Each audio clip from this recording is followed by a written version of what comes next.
still have a minute left.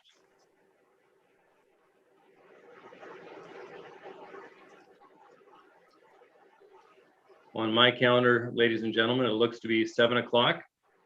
I would like to call this session of the Lakewood City Council for Monday, June 21, 2021 to order. Madam Clerk, if you would call the roll, please. Councilmember Bell. Here. Councilmember Boki. Here. Councilmember Brandstetter. Here. Councilmember Farmer. Here. Councilmember Moss. Here. Deputy Mayor Whalen. Present. And Mayor Anderson has been excused. You have a quorum. Well, thank you very much. And if you're able, please stand and join me in the Pledge of Allegiance, preceded by a moment of silence for our men and women serving overseas and elsewhere throughout the country.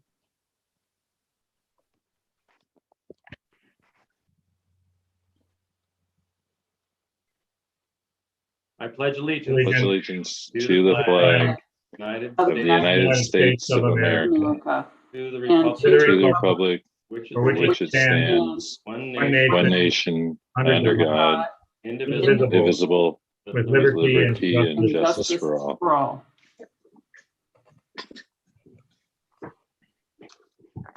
Well, thank So you know for I'm that. already standing. What's that? I'm already standing. Yes, thank you. Well, it is indeed a historic evening. We have several firsts tonight in terms of proclamations and presentations. And so first, we would like to recognize Andrea Gernon for her distinguished service to the city of Lakewood. And I note that Andy is known to us, as she's known to us, is in the audience. And Andy, if you can turn your camera on if you're able, or join us, we'd love to say hello to you and give you our best wishes tonight as we read this proclamation for you on behalf of all you have done for all of us. And it's great to see you. Thank you, Jason. Great to see you. Yeah. Well, you might have to forgive me if I'm shifting around. I've got about 5 screens to look at, Andy. So I'll get to the one that actually has your name on it, and then we can proceed here. Thank you.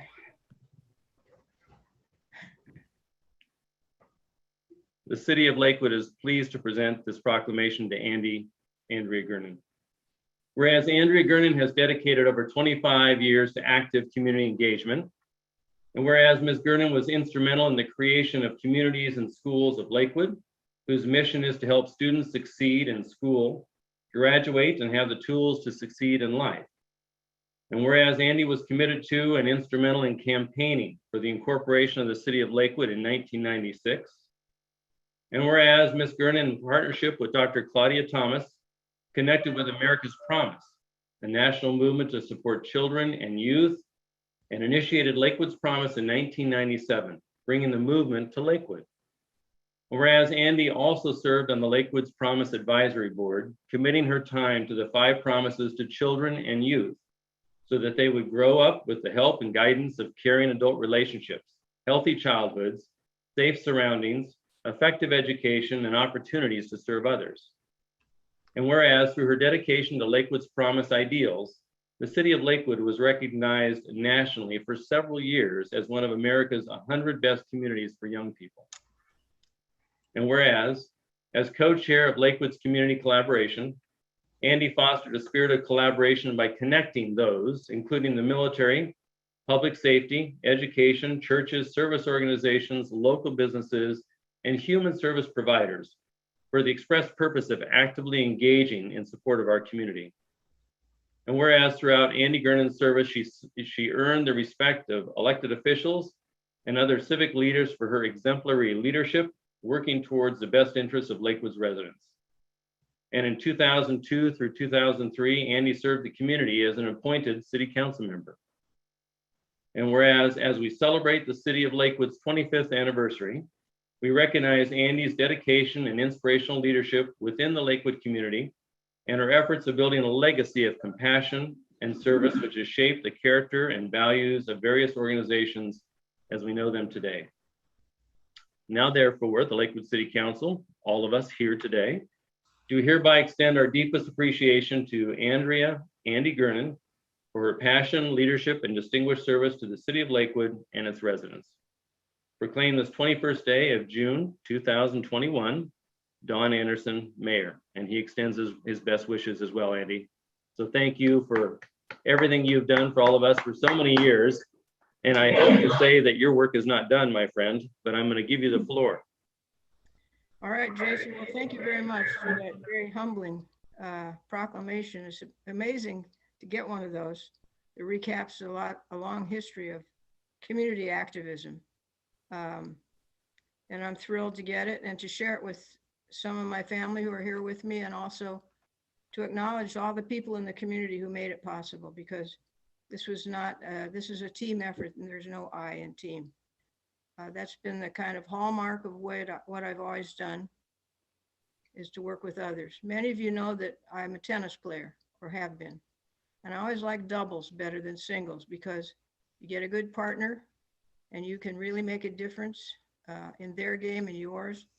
And the greatest joy really in tennis is to set up your partner for a good shot, that they get the victory. It's one that I really enjoyed. And same thing in the community work.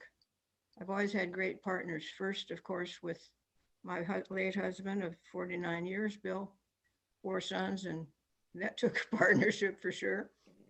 4 great sons. And then with the corporation, prior to that, I want to acknowledge that Jack Gamble, Larry Humphrey, Hugh Hedges chaired the Lakewood transition teams. And they asked me, because they didn't want to do the work, they asked me to be the executive director. And we had 250 people on those transition teams that produced a blueprint that really was instrumental in creating the city in its first year. That's what Scott Rolfs told me at the beginning, that we did such a good job, all those citizens in Lakewood did such a good job, that it was a great blueprint for the city council in the first year. You mentioned communities and schools, which predated cityhood, of course, and laid the foundation for many of it. And the partnerships there were equally strong. Here with me today is Natalie Humphrey, who was early. Oh, good. There's Natalie. And Ellie Wilson is here. And of course, communities and schools would not have gotten started without them, would not be carrying on without them. And others, Ann Davis, her brother Rick Kirk, just tremendous partnerships have characterized Lakewood. You've mentioned Claudia. There couldn't be a greater collaborator than Claudia Thomas. She was my sister in faith and in action. We had great times together. We had laughs. We had great successes with the folks that I've already introduced. And always it's together, in community, in partnership, in good communication, cooperation. I like words that start with co, which means you're doing it with someone else.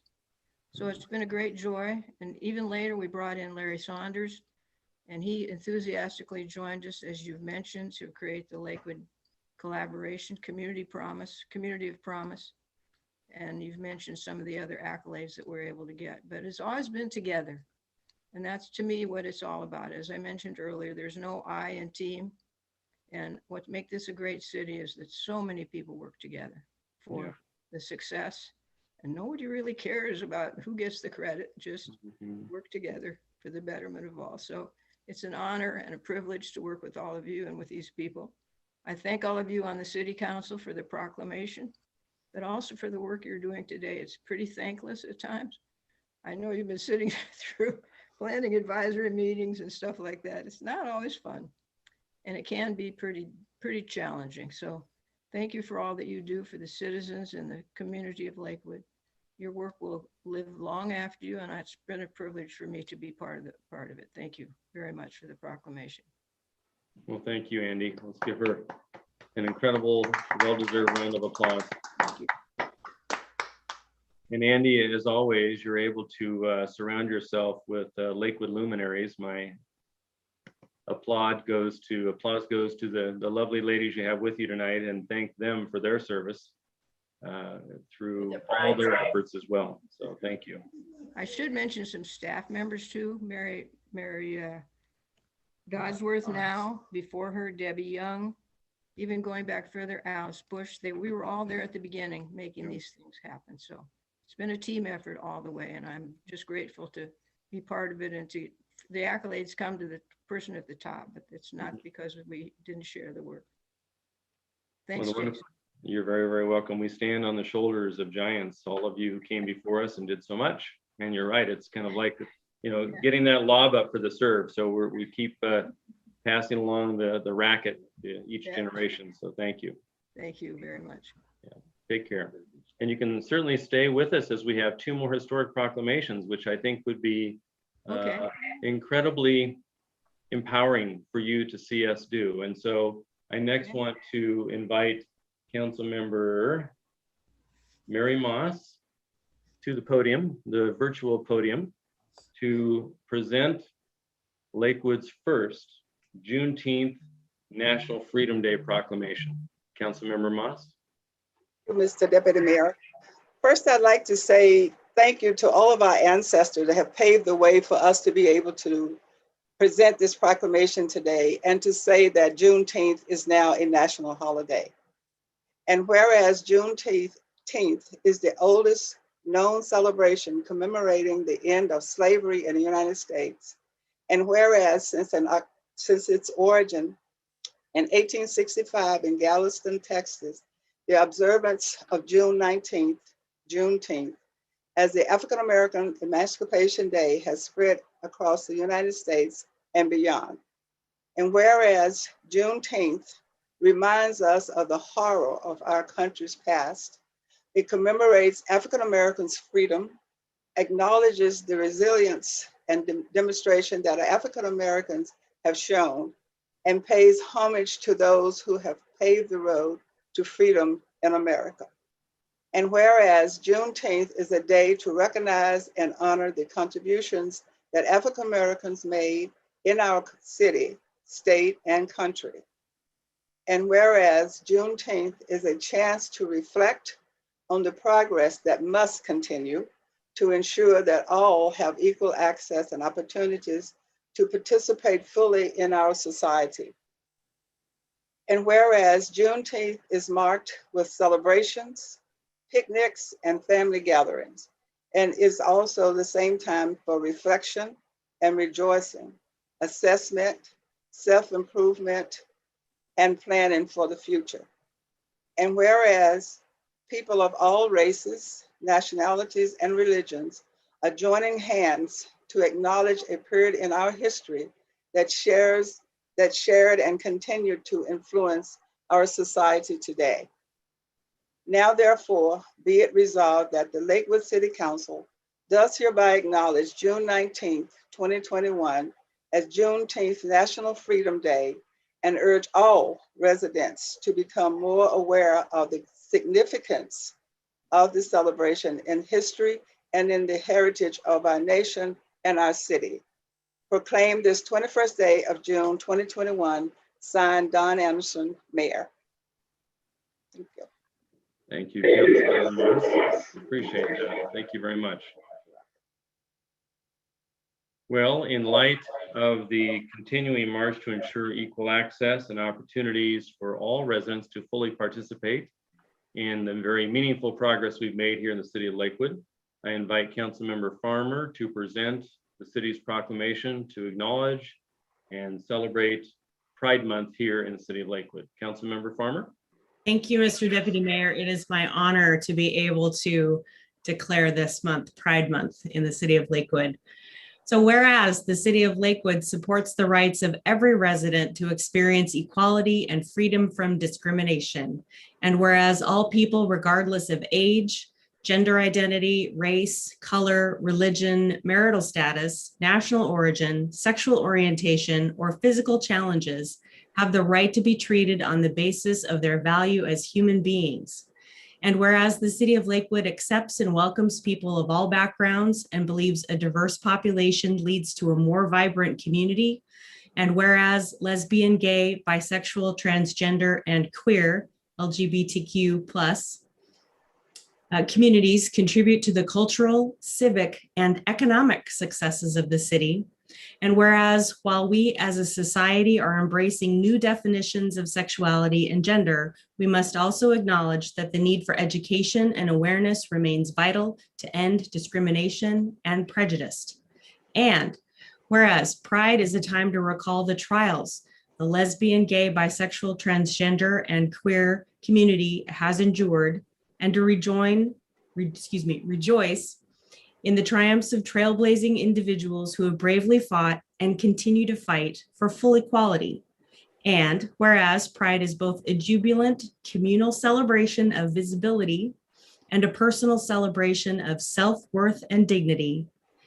And now, therefore, be it resolved that the City of Lakewood City Council does hereby designate the month of June 2021 as Lesbian, Gay, Bisexual, Transgender, and Queer Pride Month, and encourages residents to recognize the valuable contributions and achievements of the LGBTQ+ community, to reflect on the ongoing struggle for equality that members of the community face, to reaffirm our commitment against discrimination and injustice, and to wave their flags of pride high. Getting a little verklempt. Proclaimed this 21st day of June, 2021, Dawn Anderson, Mayor. Thank you. Round of applause for the proclamation. Well, thank you all. I think we have achieved some certain historic firsts tonight, and certainly I love celebrating the historic participation in our community's many battles toward engagement and inclusivity from Andy Gernon. She's done yeoman's work in this community, so much appreciated. We now turn to an update from West Pierce Fire and Rescue with our Fire Chief, Jim Sharp. Chief Sharp, if you're available.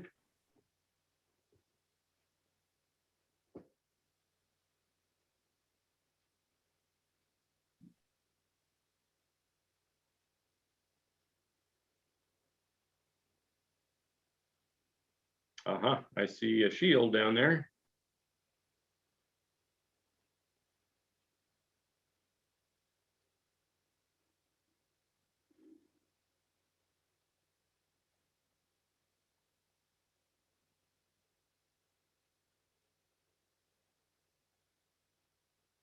Chief, can you hear us? Because we can't hear you.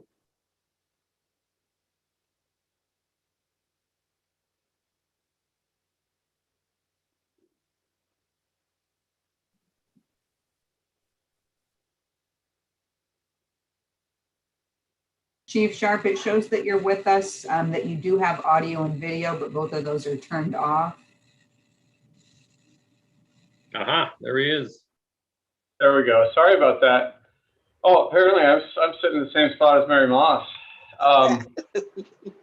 Yeah, my computer was frozen trying to let me unlock the controls for mute, so I apologize. It took a little bit after I joined in. So with that, Deputy Mayor Whalen, members of the council, glad to be here tonight. It feels like a long time since I've been in front of the council to share some information with you, so I'm happy to be here. Do I need to share my screen or is it presented? I know I provided a presentation, but I can share just as easily. I don't know how you want to present. Brianna, you have that? Chief Sharp, if you can share your screen for us, that would be preferred. If you don't have it ready to go, I can pull it up for you. I have it ready. I just, let me find the screen share here and the right screen. I think when this comes up, you should see a full screen that shows the header to my PowerPoint. Do you see the PowerPoint presentation? Yes. Great. Okay. Well, with that, like I said, it's been a while since I've been in front of the council, so I did want to spend a little time, go back a little bit, talk about some of where we've been over the last year, and then a little bit about where we're heading right now, and then, of course, answer any questions the council may have.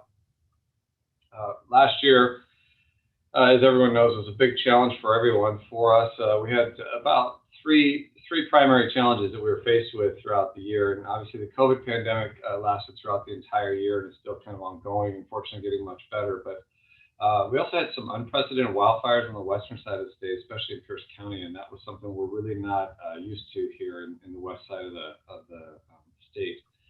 And then, of course, the civil unrest. I know the city's very familiar with that. Having your own police force, you've been very closely aligned with paying attention to what's happening out in the community and being aware of that. But fortunately, while we did see a lot of demonstrations in our community, we really didn't see any kind of violent protests, which was really, really great to see in our community. People got out, got their message, but did it in a safe way that didn't challenge our resources. Along with those challenges, though, we stayed pretty busy. We ran a little over 16,000 calls for service last year, which is down just slightly from the year prior. Actually, what was happening, what we saw is when the pandemic first started and got really bad, a lot of people got very scared of going to the hospital, and so they just quit calling 911 altogether. So for a couple, 3 months, we saw our call volume really dip, especially for aid calls. People just did not want to go to those hospitals that they were seeing on the news. So things are back to normal now. We're seeing the same steady flow, but for a few months there, we definitely saw a dip in the calls for 911. Last year, we got a lot of grant money. I know as a city, you guys see some pretty big numbers when you talk about grants, especially for some major infrastructure work and things like that. But while it may not seem like a lot of money, $1.35 million for a fire district is actually a very substantial amount of money in grant resources. So we're really excited about our grant program and how successful it was. Some of the main things we got was auto extrication training and extra equipment. And also we have a new heavy rescue vehicle, similar to the one you see in this picture here, that should be arriving hopefully in the next 6 months or so. All of that is is going to be stationed at equipment, and that vehicle is stationed out at Highway, Station 20 on Pack Highway. That's where we keep all of our technical rescue stuff. So we've got quick access to the freeway for the heavy rescue of anything involving heavy machinery, trucking, and things like that. We also got some hazardous materials grant money, as well as our smoke detector program, which has been going strong now for several years. And so we've continued to do that year after year and provide smoke detectors to anyone in the community that needs those. We've also seen a lot of hiring. Last year, we had our largest recruit academy ever. And a lot of that is really related to timing. Back in between the mid-'80s to mid-'90s, both departments, Lakewood and University Place, did a lot of hiring. So now we're seeing a lot of those people reach the end of their career and start to retire out. So a lot of folks to replace. And last year we hired 16, which is the largest academy we ever had. And then right in the middle of it, COVID hit and we had to shut everything down. And so the picture you see in the middle there, actually, what we did is we had our recruits go down to Cone Dome, and they set up one of the first testing sites in the state, and they learned how to test for COVID, the COVID vaccine. And they did that for several weeks until we could figure out how to reorganize our training academy, bring them back and social distance and get them back and get them through the academy. And we successfully graduated all 16 of those recruits. This was kind of a fun moment for us last year. It kind of went under the radar at first, and one of our firefighters called up to headquarters and said, "Hey, do you know what's happening out at Station 22 today?" And we said, "Well, no, I haven't heard. What's going on?" I said, "Well, we got our first female crew all together." And so we have a lot of female firefighters, but this is the first time where the captain, the engineer, and the firefighter EMT were all on the same crew together. So we made a point of going out there and taking some photos for social media and embarrassing them just a little bit and had some fun with them. But it was really great. I mean, I love these pictures. I love what they say to the community. I love what they say to young women who are thinking about a career. I know if I had a young daughter and she saw pictures like this, I'm pretty sure I know what she'd want to do when she grows up. So it's opportunities like this that really make a difference for us to start to change the future. And right now, we have about 8% of our firefighters are female, which doesn't sound like much, but I will say that's twice the national average. So we're doing pretty good, but there's always room for improvement. And it's opportunities like this that really make a difference. But we went out, took a few pictures, and then they just got back to work. It was just another day for them, and they did a great job and always do. We did a lot of training last year. We just had to kind of revamp how we did our training. We actually did more training last year than we did in the year prior. But we had to learn, new protocols for COVID, how to, work with new PPE. All of our training that we did, we had to do social distance and with masks. It made new challenges in everything we did, but we adapted to all that really well, and it wasn't too much of a problem. Community service was a big thing we missed last year, though. That's something that we really pride ourselves in is being connected to the community. But it's kind of hard to have a lot of community events when the community is not allowed to gather because of the COVID regulations. So our firefighters did manage to get out last fall, pick a bunch of pumpkins and bring them back to the station. And we did our our annual pumpkin patch event. We did as a drive-through event, and we just handed pumpkins and some safety information out to people that didn't even have to get out of their cars. Our firefighters picture on the right there. A lot of our firefighters get into reading for kids online. They would film a short video, reading a clip, and parents could get online with their young ones and spend a little time having a firefighter read a story to them. So we try to find new ways to still touch the community and connect, but it was definitely a different year for us. And then, of course, along the way, just like everybody, we had to keep the wheels turning. We had to keep the lights on. And so just, we had to figure out ways of separating our work crews and keep them safe so that none of them, we didn't take out all of our mechanics at one time with some illness. And fortunately, everybody stayed safe. Everybody stayed healthy. And along the way, we learned how to use Zoom and WebEx and GoToMeeting and just about every platform you can think of. So it's actually been a good opportunity. Not all of it's bad. There were some good eye-opening moments for us. We actually just negotiated a new schedule with our administrative group that is going to allow us to continue to have telecommuting as an option for a couple days a week for each of our employees. What we realized is we could telecommute and not lose any productivity. So we've decided to move forward with continuing that.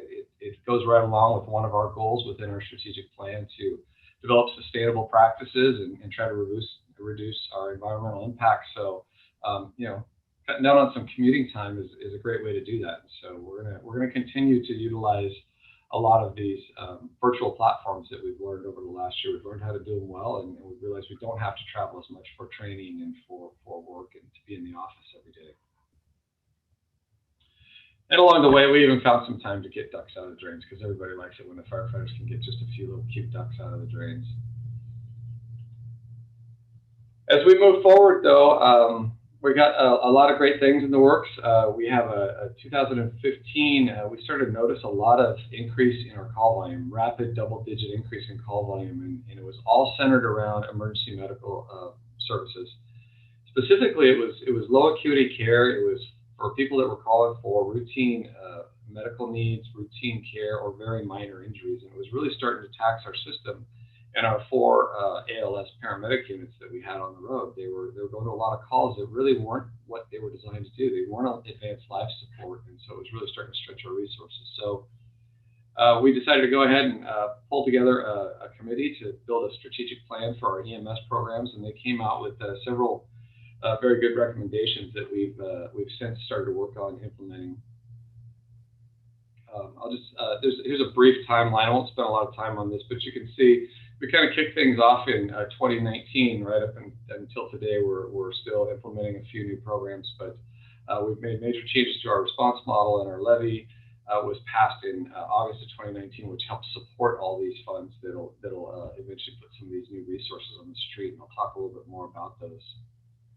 The first one I want to talk about, and I feel like this presentation is maybe a little bit out of order from the one that might be in your packet, and if it is, I apologize, but I guarantee we're going to go through all the same information. The first one I want to talk about is Squad 21. Squad 21 was something that was recommended as a resource that was more appropriate to the needs. We saw our engine companies going out on minor calls. Minor calls for service. If someone had a problem with a smoke detector and it was beeping and they couldn't figure out how to fix it, they call 911 and we'd send out a big giant engine company or even our ladder company to drive out to their house and try and figure that out with 3 firefighters on board. And it just wasn't real efficient or effective. And so what we did is we did a pilot program, which we have ended now and established full time, which is what we call a squad car. It's what you see on the right. It's a crew cab pickup. So as opposed to sending the big fire engine on the left, we send a crew cab pickup with 2 firefighters in it to do the job that normally would be done by that engine company. So they've got all their firefighter PPE. They can go to a fire and assist. They've got all the EMS equipment that they need. They have all the small tools they may need. What they don't have is like ladders, hoses, all the bigger equipment that a fire truck might take to the fire. So they can show up at any scene and assist and fit right in. But more importantly, it's a smaller vehicle. It's a more cost-effective vehicle. Instead of rolling out with our ladder company, which is about $1.2 million fully equipped and gets about 2 miles to the gallon, we're using a vehicle that costs us about $80,000 to fully equip. It's only 12 hours a day, and the reason is, that's really our peak time, or our busiest time is during the day. We didn't need another 24-hour vehicle, so we negotiated a new schedule with our labor union, and we have a 12-hour schedule now. it's 2 firefighters, 12 hours a day, 7 days a week. And that's as compared to an engine company, 24 hours a day, that's about 65% lower costs in total operating costs by utilizing the system. And we see it as the right type of vehicle at the right time, and it's got the right level of staffing on it to handle a big majority of calls that we see, which again aren't very, they're kind of low acuity. They're minor injuries or they're minor problems that people need some assistance with. The other one I want to talk about is Medic 24, and we started first after our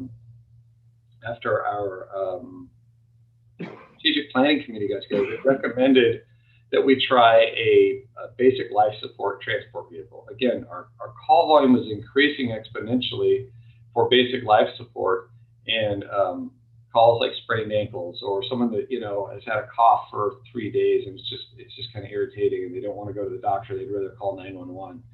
So what was happening is all of our medic units were ALS. They had 2 paramedics on them. They were equipped for ALS calls, but they were getting used for minor calls. So the recommendation was to try a BLS transport unit that just transported our BLS calls. It worked relatively well, but it didn't really hit the mark that we were hoping for. We just never could quite maximize its potential the way we thought was best.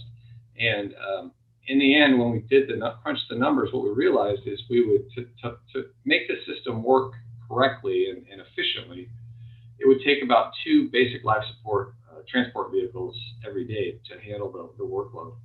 Well, that meant out of a total of 5 transport units, we'd only have 3 that were ALS. Well, right now, currently, or at the time, we had 4 ALS vehicles already. So we would have had to actually lose 1 ALS resource out of our system to support this tiered system of BLS and ALS transport specific vehicles. So after running the pilot program, we decided to go with what we call a hybrid program. And what we did is we added a 5th transport unit, but we converted all of our transport units to hybrid units. And by that, I mean, rather than 2 paramedics on board, they'd have 1 EMT and 1 paramedic, and they could handle either ALS or BLS calls, whatever the need is. That worked really, really well for us. It did a few things. By adding the 5th unit, it increased our ALS transport capacity by about 25%.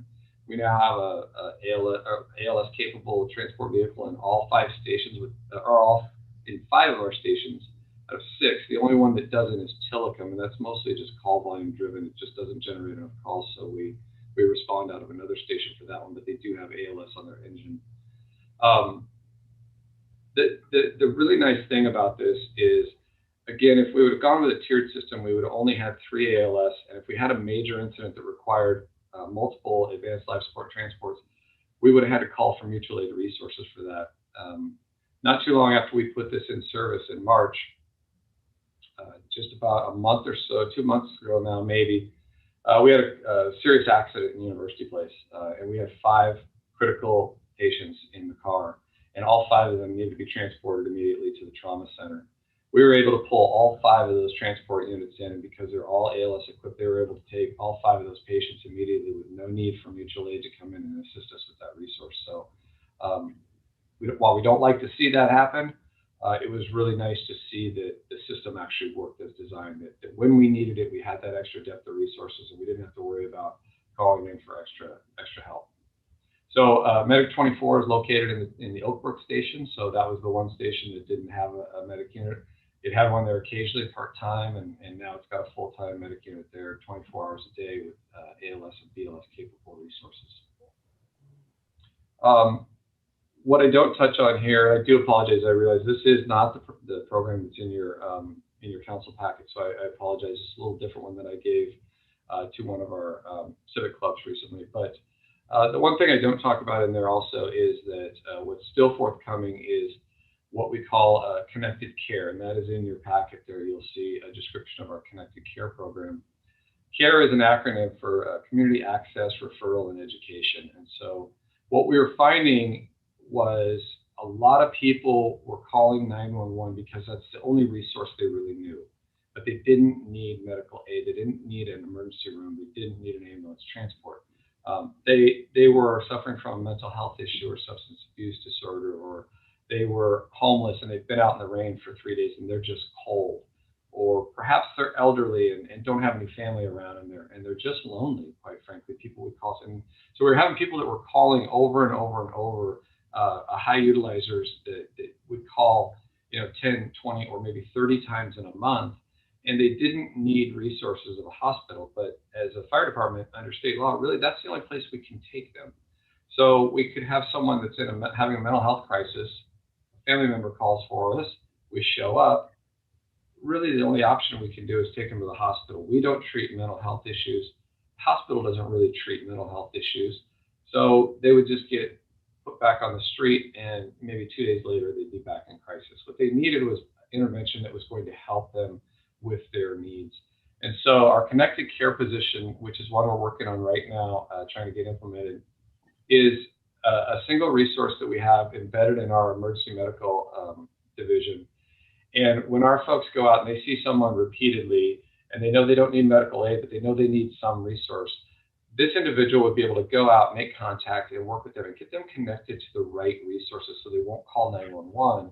They'll be able to get into a system that can provide them truly the type of help that they need. There are hundreds of resources in this county for all kinds of different problems, but they're really difficult to find, especially for people that maybe are struggling or don't have family support or are homeless. They know 911 and they just don't know how to get to the other resources. And our goal is to connect them to those resources.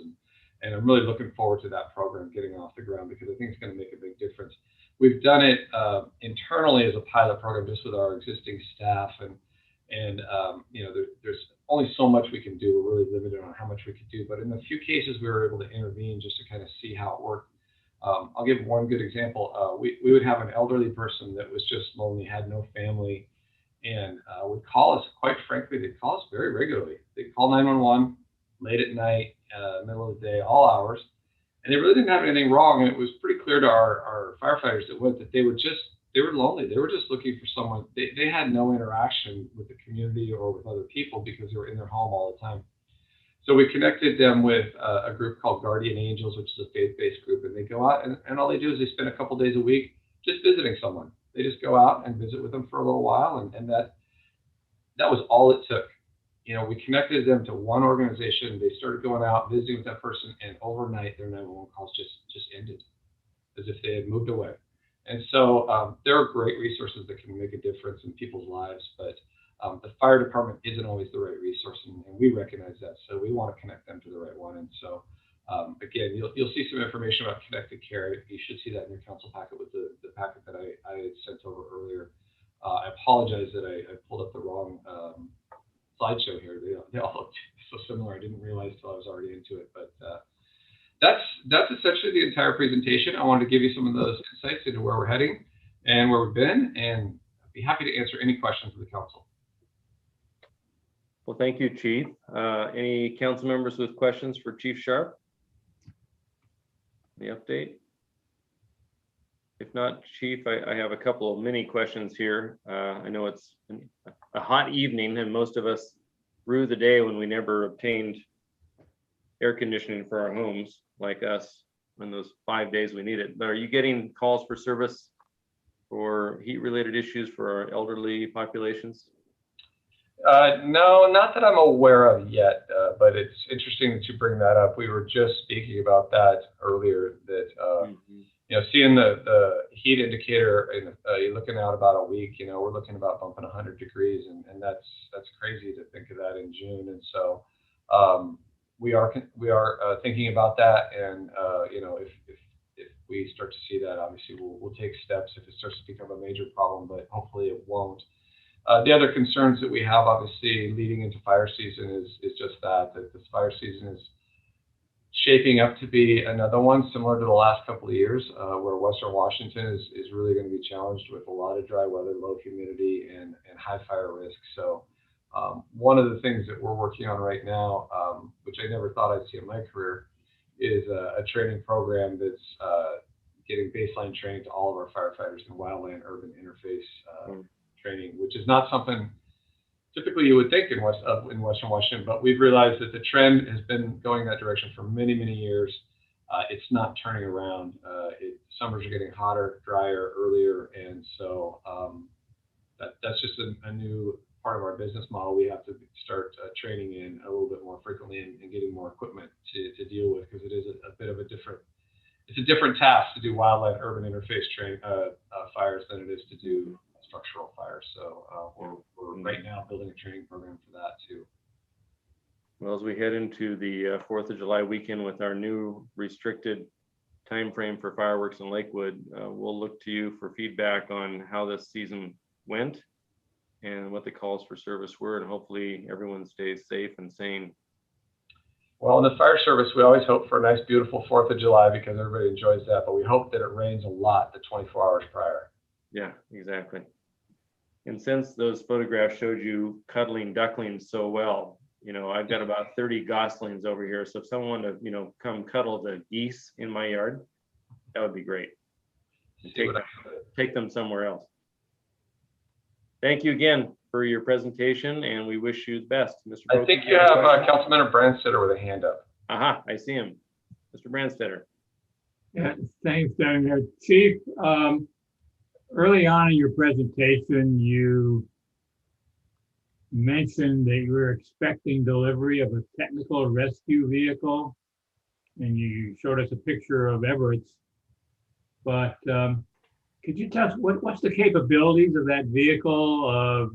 What station do you envision it working out of, and how is that vehicle crewed? Yeah, those are all fantastic questions. So right now, our heavy rescue vehicle let me think how I want to explain this. So a heavy rescue vehicle, what you saw in that picture, it basically is, it doesn't carry water hose, it doesn't carry any of the firefighting stuff. It's literally just full of huge, huge compartments for very heavy, very big structural collapse and auto extrication heavy rescue equipment. So it's designed just to carry a ton of specialty equipment for heavy rescue and technical rescue. Right now, what we have for our vehicle is an old Pepsi truck with the old roll-up doors that we got donated to us. It's about 35 years old and only carries 2 people. So it's when we send it out, it goes out with a pickup truck behind it with a couple more people. So it's time to move on. And so we were fortunate to get the grant that will fund it. It will be located at Station 20. That's out in Pack Highway. That's where our technical rescue team is stationed. So mainly because, again, we want it close to the freeway because there's a lot of risk out there for heavy rescue and entrapment on the freeway because of the freight that goes through there. So we've selected Station 20 as the location for our heavy rescue team. They're also part of the Pierce County Special Operations Technical Rescue Team, which is a team comprised of East Pierce, Central Pierce, Gig Harbor, Graham, and ourselves. And so if there's technical rescue anywhere in the county, they would deploy as part of that team as well. The vehicle is not staffed full-time, so it's cross-staffed. The firefighters are on the fire engine all day long, but if they get a technical rescue call, they would switch over and they would take that vehicle out of Station 20. All right, thanks, Chief. Yep. Voki, your hand is up. Yes, thank you, Mr. Deputy Mayor. Chief Sharp, a couple of questions, and I'll touch on the heat-related issues.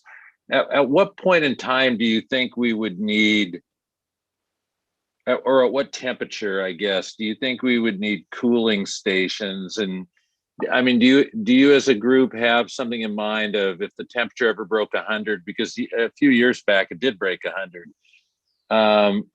or 95 for a sustained period of time, that we would need cooling stations? And do we have any locations identified? And is that the city's responsibility or yours? Well, that's a great question. I can probably only partially answer.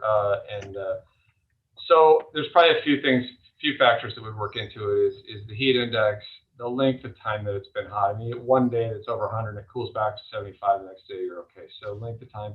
And then relative humidity is a big part of that as well. So there's a few factors that we'd probably be monitoring and to see when we might have to do something like that. If we were to do something like that, that would really be a partnership. And that's where our city fire department partnership with Lakewood, University Place, and West Pierce comes together in our emergency management partnership that we've formed. Chris Badger, who is a joint employee shared by us in that resource pool, monitors a lot of that, and she monitors with the county EOS or Department of Emergency Management as well. So if we were starting to see something like that, she would formulate the discussion, and then on our side, it's Chief McCurdy, Holly McCurdy, runs our emergency management division, and her counterpart in the city would be John Unfred.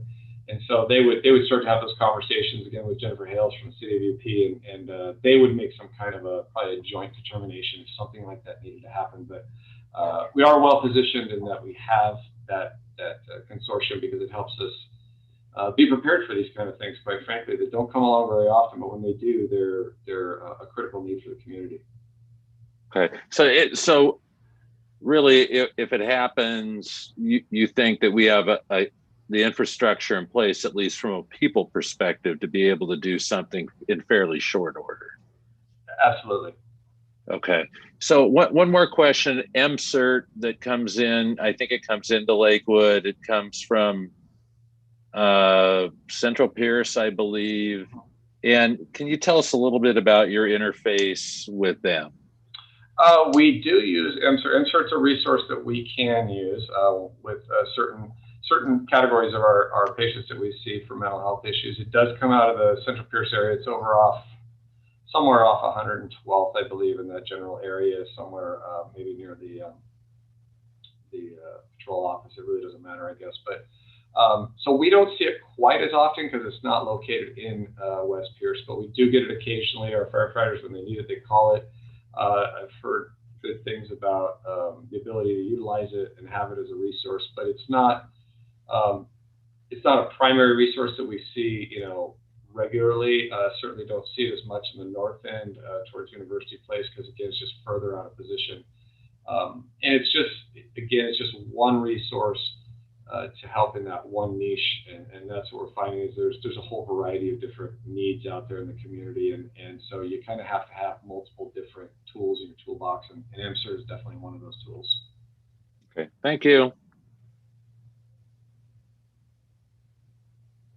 Any others with questions for the chief? If not, thank you very much. We appreciate the update, and thank you for saving the community money on various unique ways of doing business and getting the job done. Thank you. I appreciate the opportunity to speak to you. Thank you. Very good. So this is now the public comment section of tonight's meeting, where we take public comment by mail, email, or live virtual comment.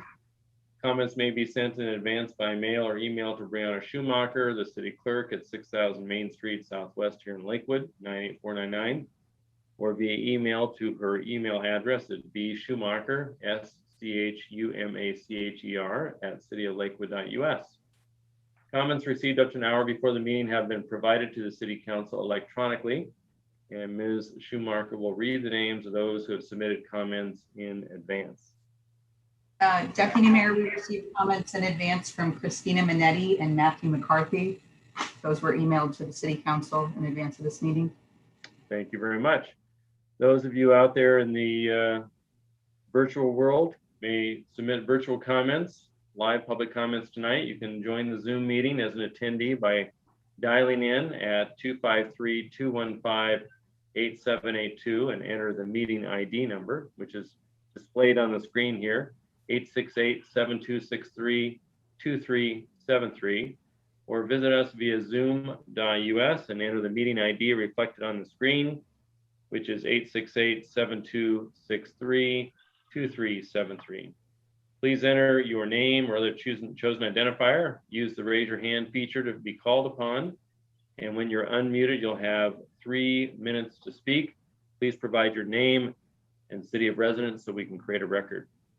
Outside of the public comments, all attendees on Zoom will continue to have the ability to virtually raise your hand for the duration of the meeting. You will not be acknowledged, and your microphone will remain muted except for when you are called upon.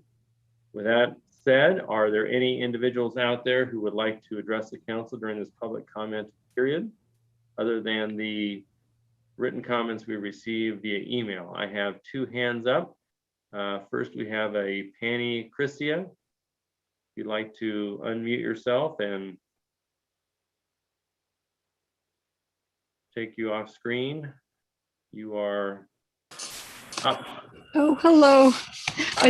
I didn't realize I still have my name there from the Polish class I just taught. So I'm actually Christina Minetti, but that's the Polish name I use. So Well, that's great. Thank you. I don't even see what it says. So I'm Christina Minetti, like I said, and I live in Lakewood, and I mentioned, I spoke a couple of weeks ago too. And tonight I just wanted to make sure, because I'm not sure how this works actually. I want to point out the corrections to the minutes from the last meeting before you have to vote on them to approve them. So shall I do that, or do you have, I suppose that would be a good idea. We received I your don't- written comments via email this afternoon. Right, so you'll see those before you vote. Of course, yeah, and Okay.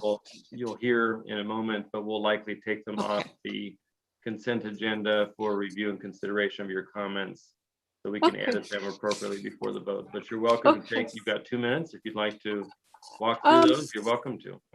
Well, I just, one of them, the first point I had was just that I simply, there was something that I didn't say at all. I didn't say anything about destroying wetlands in residential areas for warehouses. And I think probably you could make it more clear that I wasn't just speaking about the presence of Galley Oaks, but actually I was speaking out in opposition to their destruction, which is quite different. So different than just saying something about the presence of the oaks.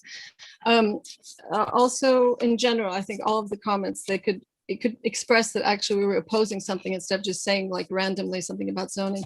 Then there was a small correction, and most importantly, maybe about Matt McCarthy's comment was completely turned around somehow, probably just by accident, but it would be good if that was clear, because he certainly didn't say that he preferred to have a warehouse rather than the residential there. He was saying exactly the opposite.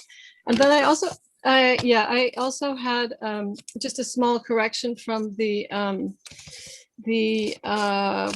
Lakewood City Manager's Weekly Bulletin of June 18th. On the first page, I'm a historian by training, so faithfulness to one's sources and also accurate citations are quite important to me. So I noticed those quotations on the first page about the new holiday, Juneteenth, and those quotations actually, they should be attributed to the author, Charles Andrew Taylor, who in 2002 wrote a book called Juneteenth, A Celebration of Freedom. Those quotations are actually on page 5 of that book, and somebody forgot to put the correct attribution there. So I think probably that needs to be fixed as well, even though I know it's from before, but the author would want his words to be attributed. So that's all I had to say about the corrections. Thanks a lot. Well, thank you very much for making time to be with us tonight. We appreciate it. I appreciate you guys too. Thank you. You're very welcome. Next on the calendar for public comment is someone with the phone number 253. I can't even see it very well. 9642173. Is that you, Julian?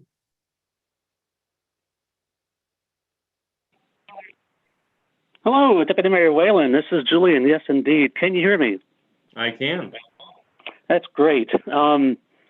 Again, Julian Wheeler, resident of Lakewood. I come to you again as chair of the Pierce County Accessible Communities Advisory Committee.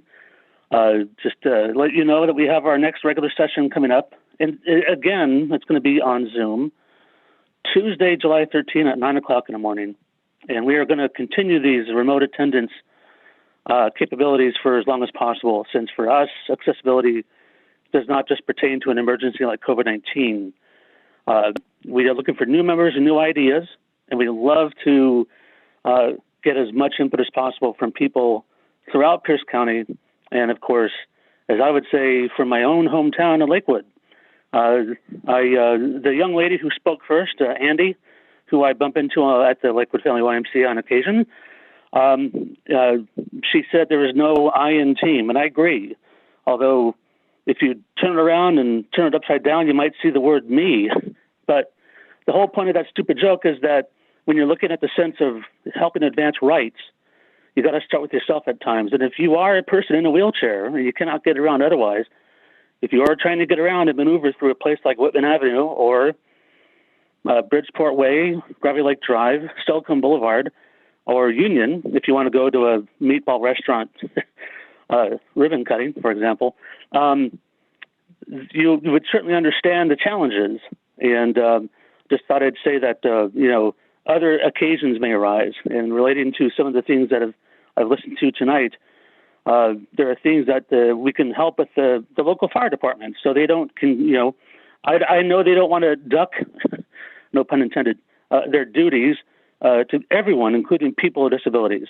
And I know that if there are occasions coming up in our city, whether it's maybe not just the proclamation for Pride or Juneteenth, but also for maybe a flag raising at the city hall, or a fest like a Pride Fest, a Juneteenth Fest, something that's a community event where we can finally come together in person. I would just love it if people can attend regardless of their physical ability. And we're looking for people, and I invite every one of you to attend. I will give you my contact info, but that's it. That's my phone number you see there. My email address is also in evidence somewhere in your system, but also we are staffed by Pierce County Human Services, and you can contact our staff to get the Zoom link. So I want to thank you for this. Tonight was actually quite a meeting for firsts. I actually was Cal Anderson's campaign manager back in '92, and got to know the local community in that instance when I came out of college. I'm probably the oldest person here, but back and a few years later, when I was legislative assistant for the late Jim Compton, may he rest in peace, he and Cal, I would say that I actually helped draft a Juneteenth proclamation in 2001 for the purpose of celebrating Juneteenth. So thank you very much. I appreciate it. Thank you, Julian. And just a word of advice real quick before you go. If you've got meetings that might be of interest for folks to attend, the best way for us to get those on our calendar is to email those to Brianna Schumacher and provide whatever login information you may have in that meeting notice, and she can get it out to council and put it on our calendars. That would be great. Thank you very much. You bet. Thank you, Brianna. So that is the last person with a virtual hand up to provide public comment at tonight's meeting, but let that not hold you back. If there's anyone else out there that would like to address the council during public comment, please do so. Voice your presence and let us know you're here, and we will certainly allow you your 3 minutes to speak. Is there anyone else who wishes to address the council during this public comment period? Ms. Schumacher, is there anyone else you see? Deputy Mayor, I do not see any other virtual hands that are raised to speak this evening. Very good. Well, then I will declare the public comment period closed. We now move to the consent agenda. Madam Clerk. A, approval of the minutes of the City Council meeting of June 7th, 2021. B, motion number 2021-36, authorizing the execution of an interlocal agreement between Pierce County and the cities of Buckley, Bonnie Lake, DuPont, Fife, Fircrest, Gig Harbor, Lakewood, Milton, Boarding, Puyallup, Reston, Sumner, Tacoma, University Place, and the town of Steilacoom for the formation of the Tacoma Pierce County Driving Under the Influence DUI and Traffic Safety Task Force. C, motion number 2021-37, authorizing the execution of a memorandum of understanding with Harold LeMay Enterprises related to waste and recycle containers. D, motion number 2021-38, authorizing the participation in the Carts for Kids program. E, motion number 2021-39, adopting the 2021 through 2024 City Council goals. And F, items filed in the Office of the City Clerk. 1, Parks and Recreation Advisory Board meeting minutes of April 27th, 2021. 2, Lakewood's Promise Advisory Board meeting minutes of May 6th, 2021. Thank you, Ms. Schumacher. Are there any items on the consent agenda that a council member may wish to pull at this time? Mr. Deputy Mayor, I'd like to remove item A. Very good. Item A has been removed. Do we have a motion to approve the consent agenda as presented minus item A? Actually, I'd like to remove item E. Item E. Items A and E are removed. Any other council member wish to remove an item? We have a motion to adopt the consent agenda as presented minus items A and E. So moved. It's been moved by Councilmember Farmer and I believe seconded by Councilmember Moss that we adopt the consent agenda as presented minus items A and E. Any further discussion? All those in favor signify by saying aye. Aye. Aye. Any opposed? Items B, C, and D of the consent agenda have been, and F have been adopted. We now move to item A. Approval of the minutes of the City Council meeting of June 7, 2021. Mr. Brandstetter, did you wish to speak to that? Yeah, Mr. Deputy Mayor, these are the minutes which are the subject of both the written and tonight's verbal public comments with respect to did they accurately depict the remarks that were made by a number of persons and who made public comment at the June 7th meeting. And Okay. I do think that their concerns about that the minutes as we have them written do not clearly reflect the intent or the words that are there. However, I am not quite sure exactly what the fix should be because I think that fixing the minutes, as we have done in the past of where we have had issues with minutes, I think that we should not approve those minutes today, which would give the city clerk the chance to review the tape of that meeting and make any edits that are appropriate. And so I would move to continue consideration of item A to our meeting of July 6th. Is there any further discussion? I'll second that. It's been moved by Mr. Brandstetter, seconded by Mr. Boki, that consideration of item A of the consent agenda be moved to the next regular meeting of the City Council. Is there any further discussion? All in favor, signify by saying aye. Aye. Aye. Very good. The consideration of the item A of the consent agenda has been moved to the next regularly scheduled council meeting. Ms. Wachter, is that appropriate from your parliamentarian perspective? It is appropriate. I would advise the council that according to your own rules of procedure as a council, you follow Robert's rules when something isn't specifically prescribed. And our minutes will be following the Robert's rules and we'll be prepared to advise you on that. Because as you know, with the public comments, they absolutely need to be accurate, but they're never going to be verbatim. Right. So we'll come back to you with, on the 6th. Very good. Thank you very much. We now move to item, I believe it was E. Councilmember Farmer, do you wish to speak to this? Yes, thank you. I had a couple of Scrivener's points, errors that I wanted to mention, and one suggestion that didn't occur to me until just when I was reviewing the materials ahead of this meeting. So I apologize that they didn't come at the last meeting. Page 42 of the packet in dependable infrastructure, item 2.1A, I believe there is a word missing. Identify future transportation, I'm guessing projects or needs goes there. That makes sense to me. On the same page on item 2.3A, the word wayfaring is not the right word to use there. You want wayfinding. But wayfaring is a really cool word. It's just sad that it doesn't go there. It's wayfinding for signs. And then the other Scrivener thing to point out was page 43, public safety, item 3.1B as in boy. You're going to want principals LES instead of ALS. Can you repeat that one more time? Because I missed. Instead of principals, you want Right. principals with an LES. Right, which goal is that again? Oh, I'm sorry, 3.1, B is in boy, Okay, 3.1B, got it. under public safety. Correct, that looks acceptable as a Scrivener error correction.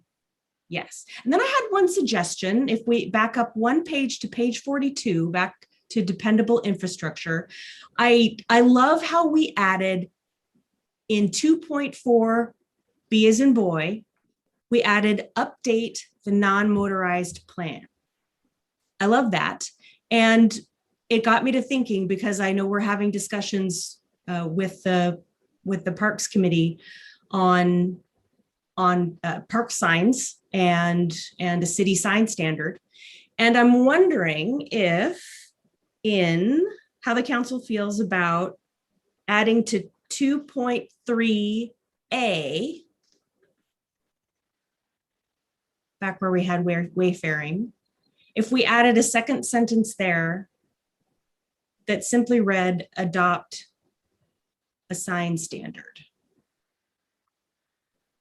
or adopt city sign standards, something to that effect. I'll put that out there for comment to the council. My only thought is we would want to be pretty clear because we have a sign code, and we wouldn't want to necessarily open the well-meaning thought about making city signage consistent to opening up a complete review of the sign code, which may be something we want to do, but It's not what I had in mind. yeah. Any thoughts or comments there, council members? I have one. So I'm sorry, I didn't raise my hand though. You're Thank fine. you, Deputy Mayor. So if you wanted to put something about sign standards, I would think that we could put something in the generalization of brand standards. And then, so the sign standards or things like that would be incorporated in a brand standard area. So maybe it's not as specific in dependable infrastructure. So I would think that there might be a better place for that to go.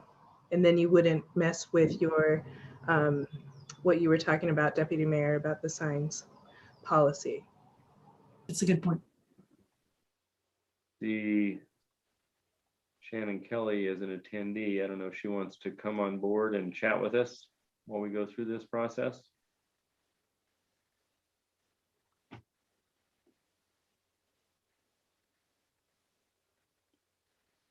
Shannon, are you out there? There she is. Well, good evening, Mayor, Deputy Mayor, or Deputy Mayor and council members. Can you all hear me? We can. Fantastic. Well, I apologize for the Scrivener errors. We did also catch those and have made those updates for the draft. Very good. What is your thought about Councilmember Farmer's thought about inclusion of something to address consistency and branding of city signage, if I have that concept correct?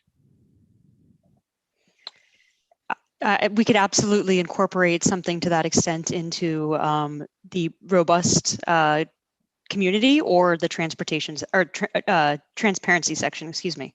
Okay. Yeah, Mr. Deputy Mayor. Mr. Branstetter? Yeah, I think going back several of our meetings, and it was going back to where we got a presentation about park signs.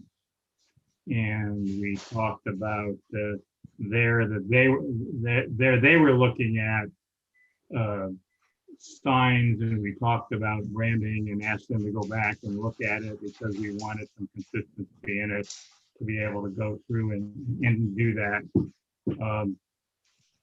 In that we have signs of multiple types and that they seem to be under the purview of different departments and things to do that. And that, but standards for city sign codes are not part of the Lakewood Municipal Code. Okay.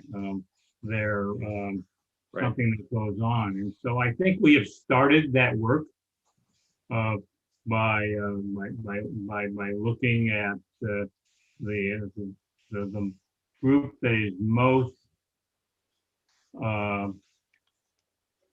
actively wanting to do something with signs is the Parks Board, and we have given them the go-ahead to do that and give us some proposals. We have a number of public works projects underway of where the signage is an issue, and a lot of city sign codes are come under the codes that deal with construction and roads and things to do that. So we don't have free reign to be able to go and do that. We've indicated we want to start to begin to use reader boards and that and to do some things. So I don't think we need to, I don't think we have enough specificity to call out something to put it in the goals, but we have set in motion the work to begin to look at that under our greater level of branding and communication that I think is already documented in this document. So I'd not tinker and let the tinkering go in the implementation of the document, particularly in the robust communities and the other things of where signs will play a role, but not an exclusive role in accomplishing some of the things that are here. And Ms. Bell, your comment, I just want to direct people just for a minute to goal 6.3C on page 46 and see if that might get us there with the conversation, where it says increase the connectivity of people and places throughout the community to cultivate a neighborhood feel using infrastructure improvements, design standard enhancements, and recreational amenities and event offerings. I'm not sure if that was the intended comment there, Ms. Kelly, but it might get us there. Ms. Farmer, what do you think? I wasn't sure what a design standard enhancement was. Right. So I can jump in here really quickly. The intent was architectural standards. However, I do believe that sign standards could fit under architectural standards as well. And I wanted to mention that I think Councilmember Bell has it more correct than my original assertion about sign standards. I think it's more about branding and consistency across the city. And I know that conversation with the Parks Committee will be ongoing. So I think she has her hand up. So Ms. Bell. I do. Thank you, Deputy Mayor. Yes, and I think you're correct, Shannon, that it's something that usually gets tied into the communications strategic plan, and then the brand standards would be included within the communications plan. So it's like a subsection, and it doesn't really have, it's not about sign policy, it's about the brand standards, and it has to do with colors and different guidelines that people use, and when we're using our logo, the font treatment, things like that. So it's not as high level as policy, I would say, but it's an extension of your comms plan.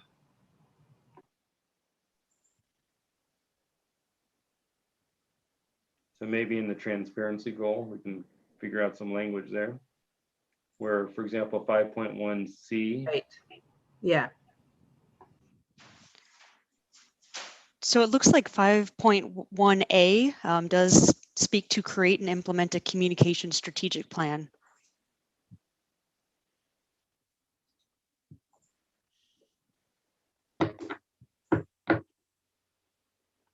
You could say prioritizes inclusivity, community engagement, design or branding, a consistent branding and meaningful civic participation, something like that. that'd be great. Is the rest of the group okay with that? Mr. Branstad, your hand is still up. I don't know if you have a comment. Yeah, I guess that I would say is we're going to create a communications plan. I don't think we need to be writing the plan tonight and putting elements of it in here. I'm all for doing a communications plan that covers all the points that we're talking, but maybe not a blank slate, but I'd like to start doing a communications plan without having already set all the parameters of it. But I think that, but it should cover the issue that's under discussion.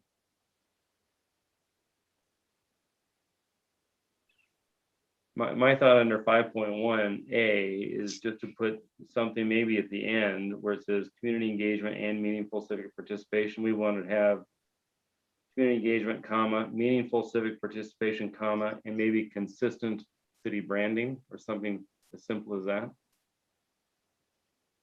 Consistent branding. Okay. Ms. Bell? Deputy Mayor? Yeah. Hearing Councilmember Brandstetter's point, may I recommend adding meaningful civic participation, comma, and enhancing brand goals? Yeah, that sounds good to me.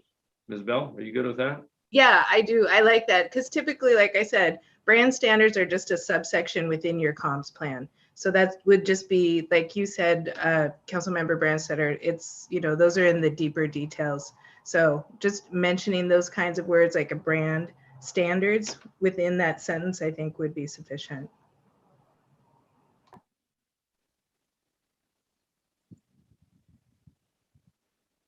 Anyone else with any comments?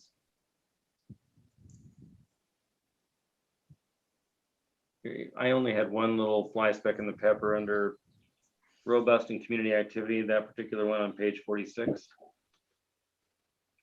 Where we have the goal, I just don't like the word provides. I almost think delivers is a better verb. City of Lakewood is a livable, resilient, and inclusive community that embraces and celebrates diversity and delivers equitable municipal services, or delivers municipal services equitably. That's my thought. I don't like provides. It's kind of like, we provide, here you go. No, we deliver. You guys okay with that change? Again, fly specks in the pepper, but you okay with that, Shannon? Absolutely. Okay. All right. So, Mr. Deputy Mayor. Yes, sir. What's the amendment motion that we're going to vote on? Well, let me go back up and I will look here. That's a great, fine question. So we are at the point of item E on the consent agenda. And so my request would be for someone to move adoption of item E with the designated changes as discussed in open council tonight. And I believe Shannon and Ms. Schumacher, between the two of them, can probably make sure that our comments are accurately reflected.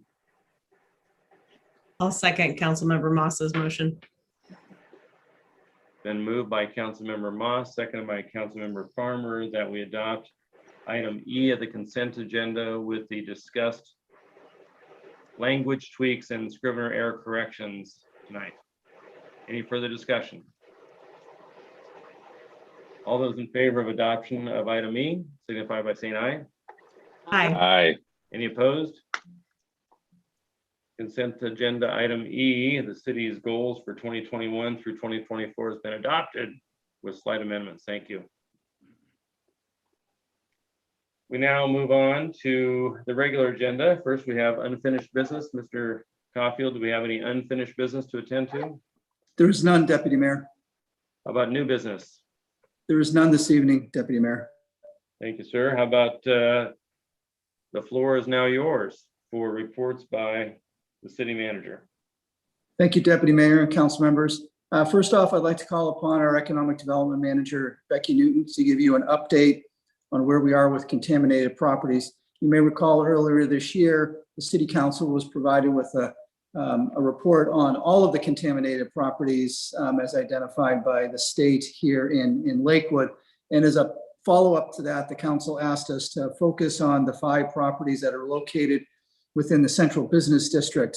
And so this evening, Ms. Newton is prepared to give you a little bit more detailed breakdown of those individual properties, as well as what the next steps are, which I think, as you're aware, will be a multi-year process to get these properties back on the market and hopefully redevelop sometime here in the future.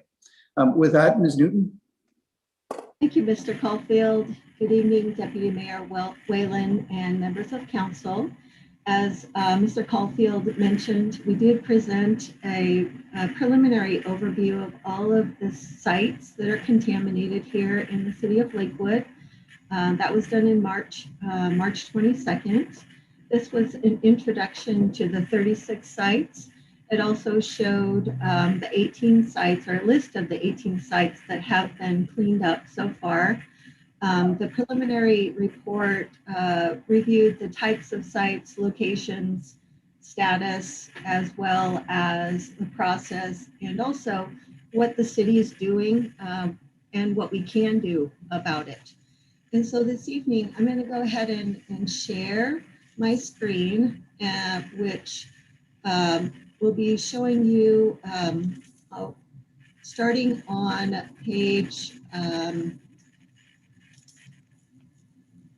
51 of your packet. Are you seeing the document? Yes. Thank you. Okay, so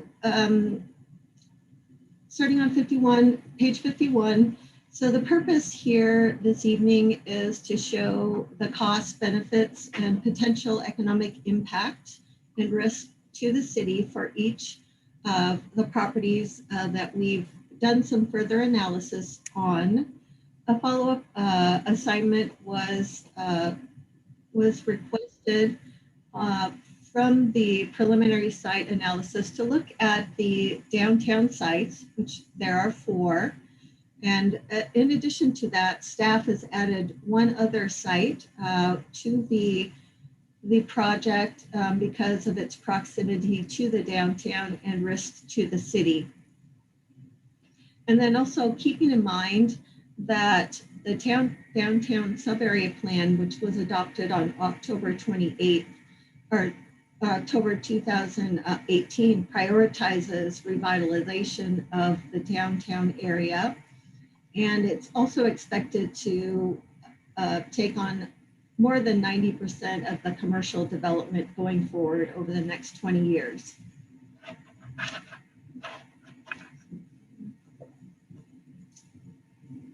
So moving on to the second page of that document, it shows the 4 sites, obviously, that are within the downtown, which includes the Chevron site across from the Safeway Fueling Center on Gravelly, Ken's Tire, which is on the corner of Gravelly and Mount Tacoma, B.G. Olson, which is a small office on Gravelly, which is behind the Midas, just east of the Gravelly Bridgeport intersection, and also the Lakewood Town Center.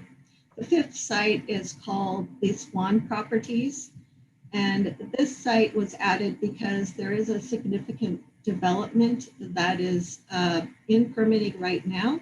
It also creates somewhat of a risk to the city in that some of the contamination has extended into the right-of-way.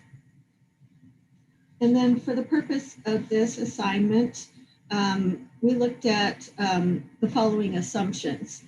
The end goal is to reach a status of no further action, which basically means that the government or Department of Ecology doesn't consider that the contamination is worthy, or there's no contamination worthy of further attention. NFA does not necessarily mean that it's ready for all uses. And we also need to keep in mind that NFA designation may change over time. Also, there are potential institutional controls that may remain with the property, and those are really put in place anytime there's a contamination or a site discovered with contamination. Also, when cleanups are ongoing and there may be site restrictions, even if there is further development on a site.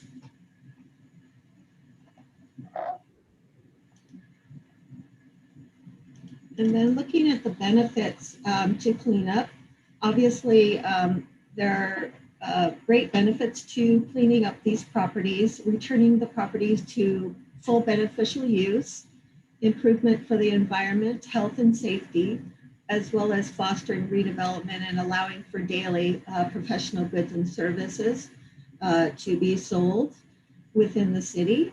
And then also looking at catalyzation of the urban style or higher density that we're trying to achieve within the downtown area. This also allows for increased tax base and job creation, and looking for the city within the downtown plan to create a vision for a more walkable and family-friendly and culturally rich environment. And this will also increase tax value, of course, property values and tax revenue over time. And so then city participation we of course will like to see all of these sites get to an NFA designation. The city will continue to work with ecology and the Tacoma-Pierce County Health Department regardless. And just to note that there are many departments that are involved in contaminated site review and cleanup. Of course, legal and primarily the community and economic development departments play roles, some more than others, depending on the risk to the city and also risk to residents and patrons. And as a reminder, the city is already doing quite a few different things with contaminated sites. Of course, the report and analysis of the properties.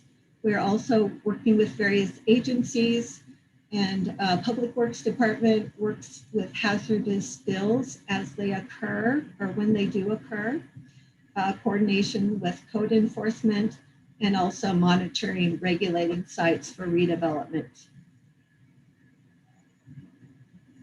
While most of the grant money that is available for cleaning up sites is not available to the city unless we have or own the property or have intent to purchase the property, there is one grant that we would like to take a look at, and this is provided by the federal government. It's an EPA Brownfield Assessment Grant. There are no funds available at this time, but we're hopeful that there will be funds coming forward in the next few months that we could take a look at. And this would help us to look at both a phase 1 potentially and phase 2 assessment of one or more properties within the city of Lakewood. And then just briefly to take a look at the 5 sites.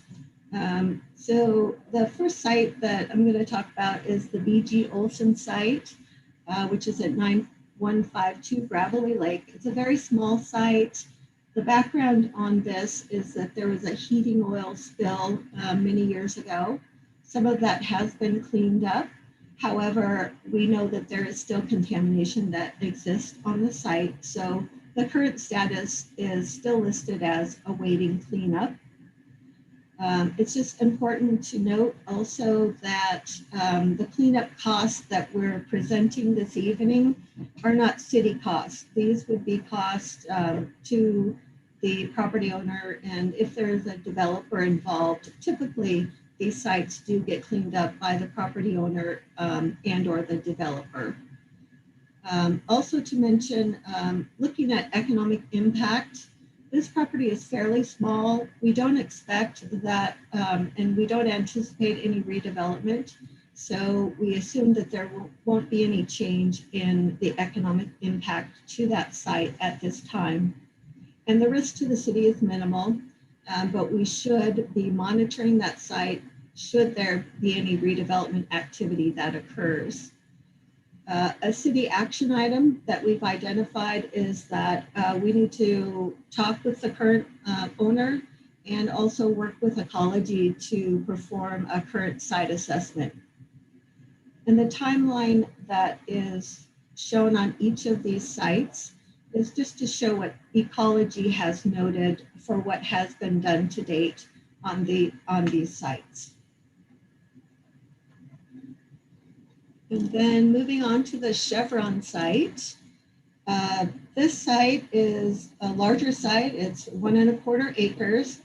I won't go through all the background on this, but I will mention that Currently, Chevron is working on cleaning this site up. In May of 2019, they executed an agreement with the Pollution Liability Insurance Agency for an independent remedial action and cleanup, actually for 43 of their sites, one of which is in Lakewood. And in April of 2020, they installed monitoring wells, and there was lead and petroleum detected. And since then, they have been working toward a no further action designation, and the site is for sale.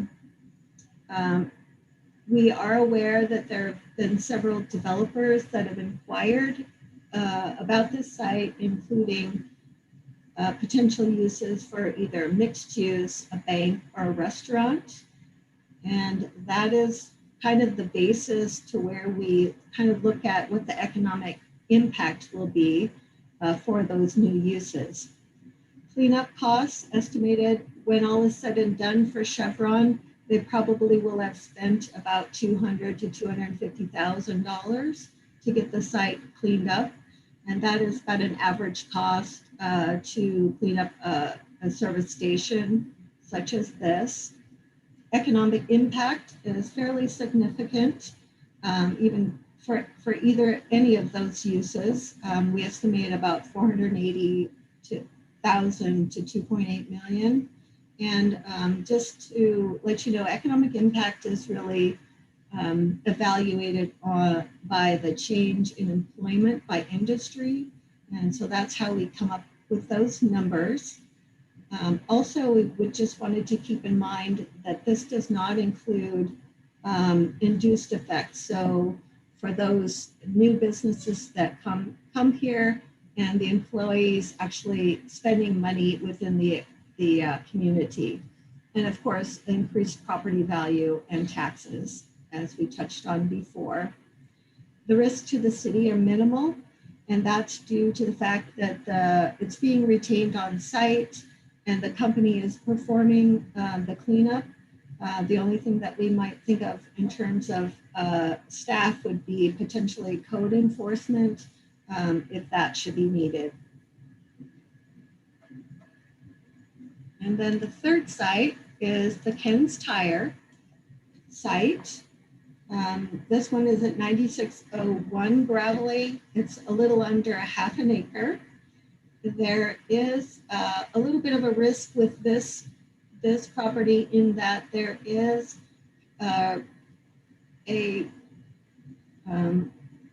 well, let's say that I would just say that there is a ranking of 2 out of 5. It's what's called a Washington ranking method. And this looks at contaminated sites and their risk to health and safety of individuals and the environment. And as I said, this site is ranked at 2 out of 5, 1 being the highest level of contamination and risk. Due to migration or potential migration in the groundwater, and that is definitely suspected. In May of 2017, there was a limited subsurface investigation, and that report determined that more evaluation is definitely needed and recommendation that the soils be further analyzed. This site is awaiting cleanup. And it's difficult to determine until further analysis has been done what could actually be done on this site. We don't think that much could be done at this point, perhaps a parking lot or other minor options. But until they get an NFA or further evaluation is done, we just don't know. Cleanup costs probably around the $200,000 to $300,000 range or more. And again, more investigation will be needed. We don't anticipate a big change in economic impact, and the risk to the city is moderate to high just because there is a potential for environmental contamination and some health concerns. For example, there was a proposal to have some different uses on that site. City could not allow that until further evaluation has been completed because of the health concerns. And we recommend the city action to talk with the owner and to find out what their intentions are, and also to encourage them to join a voluntary cleanup program. Okay, and then the fourth site, which is the Swan property.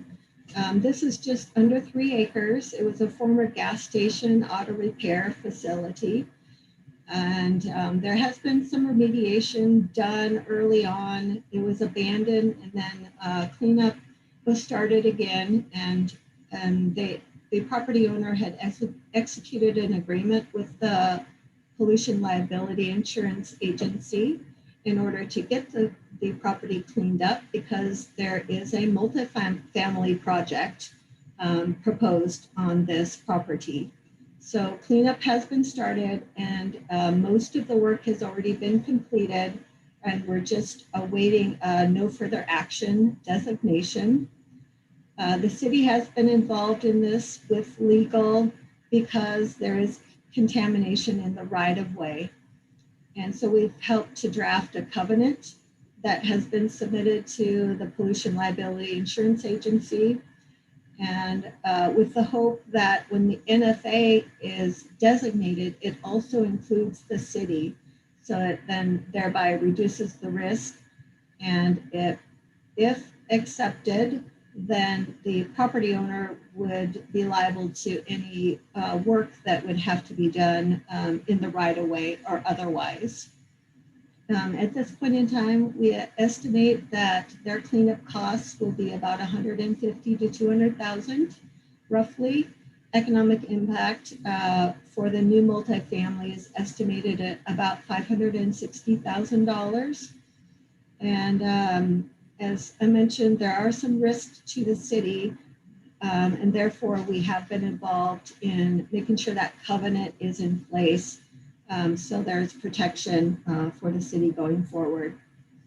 And then city action recommendations are to monitor the progress of the covenant in the NFA, as well as facilitate the redevelopment of the property and ensure proper management should there be institutional controls placed on the property. And then finally, the last property I'll go over with you this evening is the Lakewood Town Center. It shows a 100-acre site with various areas of contamination. The reason why it is set up that way is that back in the day, or over the many iterations of the Lakewood Mall, there were multiple areas, multiple parcels that had dry cleaners over time. And contamination does remain on various parcels, including confirmed groundwater contamination. Cleanup has been started. However, because there is such a potential for redevelopment, and the city is looking to develop the downtown, we are hoping to be very involved in this particular project. The cleanup cost may be very complicated and costly. However, there are some ways for us to help with that, including the Brownfields grant and other potential grants, should the city particularly take ownership of any of the property or have intent to own property within the town center. It's a tremendous economic impact over the next 20 years. Also, risks to the city involve the groundwater contamination, which presents a health risk to the community and the environment, particularly with the chlorinated solvents that are used with dry cleaner operations. And of course, further investigation will be needed. The city should also carefully review infrastructure improvements and the areas for that, including the utility corridors, the roadways, and the city infrastructure.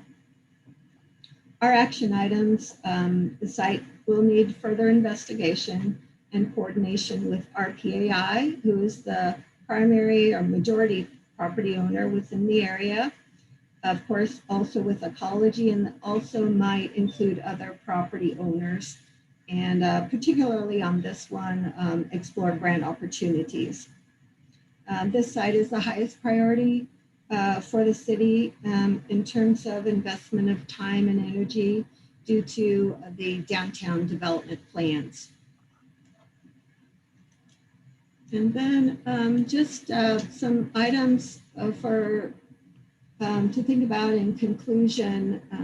We believe that the benefits to remediation of the Chevron, Swan, and Lakewood Town Center areas outweigh the costs. Also, there's minimal economic impact benefits to the other two sites, Ken's Tire and BG Olson. Continued city involvement and coordination is needed to keep these sites moving forward, and a review conducted by a remediation company would be needed in order to have a more comprehensive assessment, fill in the gaps, and so forth. We could do a more comprehensive review to include the data gap analysis, remedial action compliance, and a full cost benefits analysis for the 5 sites. That would probably be about $50,000, and the process would take about 4 months.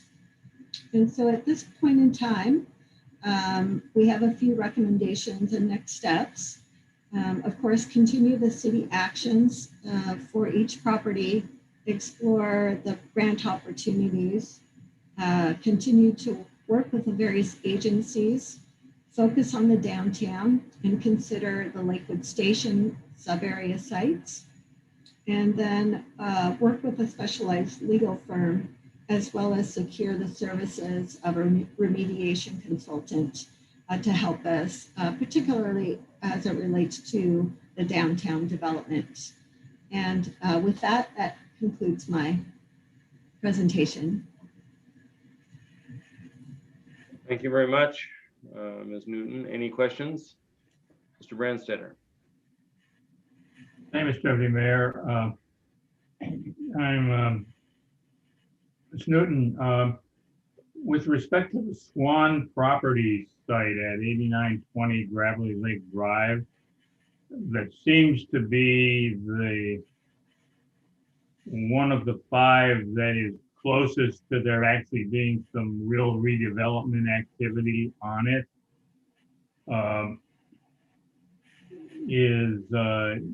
When it says a covenant was drafted, was the covenant a part of the permitting process, or exactly how does a covenant work in this situation? Councilmember Branstetter, the covenant came into play. It is not part of the permit. The covenant was something that we drafted and was submitted to the Pollution Liability Insurance Agency. So it would essentially run with the property. So it would be on the title, and it would protect the city as well as the property owner, and give the city a no further action with regard to the site, but it is not part of the permitting per se. Okay, and is this a property that we are likely to see in the future submitting a request for a multifamily tax exemption? Mr. Branstetter, no, this would not be a multifamily tax exemption because the project is essentially, it's in permitting now, and it's, I think, close to being permitted pending the remediation and the no further action designation. Okay, well, that sounds good. Regarding the Lakewood Town Center, in the chart that you originally started, while the Lakewood Town Center includes a lot of parcels, there were 3 parcel numbers that were specifically, I guess they are spelled out because they are points of origin of contamination. Where are those three sites? Are they in the center? Are they around the periphery? Or Mr. Branstetter, I'm aware of two areas. One is in and around the RPAI offices, which is across from the AMC theaters. The other side is in and around or in behind where the Starbucks is. So I'm aware of those two sites particularly. okay. A couple of weeks ago, Mr. Buer presented to us a whole group of scenarios about where a city park might go in the Lakewood Town Center former property. Were his assessments of those properties informed by this information and the potential remediation costs and things? Or does that still have to be applied against a site that we might choose for a park? Well, Mr. Branstetter, a couple of things on that. Mr. Buer is aware of the contamination and that there is contamination within the Lakewood Town Center. But I believe that he did take that into consideration. However, as I mentioned earlier, there still needs to be further review just to ensure that we have a clear picture of where the contamination is and the extent of the contamination. Okay. So when we had that discussion with Mr. Buer, and one of the tones of the discussion and of council discussions was we were sort of looking for something we could do relatively quickly, not 20 years going off. In your estimation, is needing to deal with this, do we need to be more realistic in our timeline of when we can really move forward with a final plan for a city park in the downtown? Well, I'd say that that we will have to do a little bit further review on that. However, it's, there has been development in the downtown that has been moving forward with or without the contamination review. And so we'll have to do a little bit more review of that and get back to you on that. And should some elements of this contamination review at the next time we do an update of the sub-area plan for the downtown, are there some items in your report in related things that need to be incorporated? Well, my estimation is that we should definitely take that into consideration as if we're doing an update to the sub-area plan. However, that's yet to be determined. I guess my main concern would be, does this impact the viability of the SEPA ordinance that we put in place, intending to assure developers that they don't have to do an environmental assessment? Not that I'm aware of, but we will have, no, I don't believe so. No, sir, thank you. All right, thank you. Thank you, Mr. Deputy Mayor. Absolutely. Any other questions? If not, our extended thanks for good work and keep on it.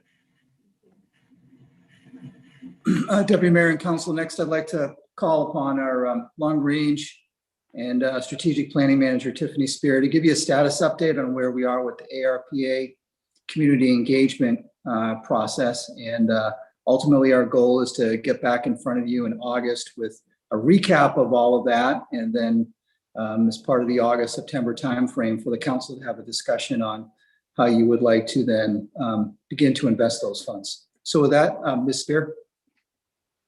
Thank you, Mr. Manager, and good evening, Council and Mr. Deputy Mayor. I'll very quickly work my way through this PowerPoint, which is reflective of the memo that begins on page 61 of your packet this evening. So as you will recall, in your March retreat, you talked about ARPA extensively.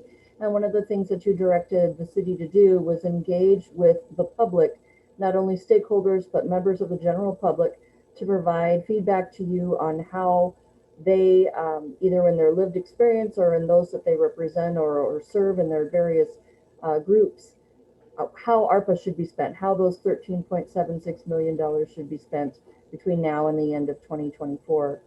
So to give you an update as of today, we now have the City of Lakewood's website up, the page regarding ARPA.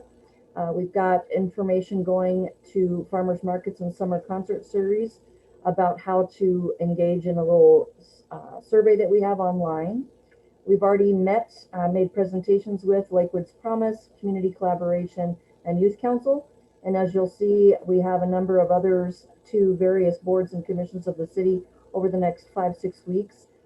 Parks and Recreation Advisory Board, LHAB, the Lakewood Multicultural Coalition, hopefully on July 8th, Coffee with the Mayor, the Arts Commission, and the Public Safety Advisory Commission in early August.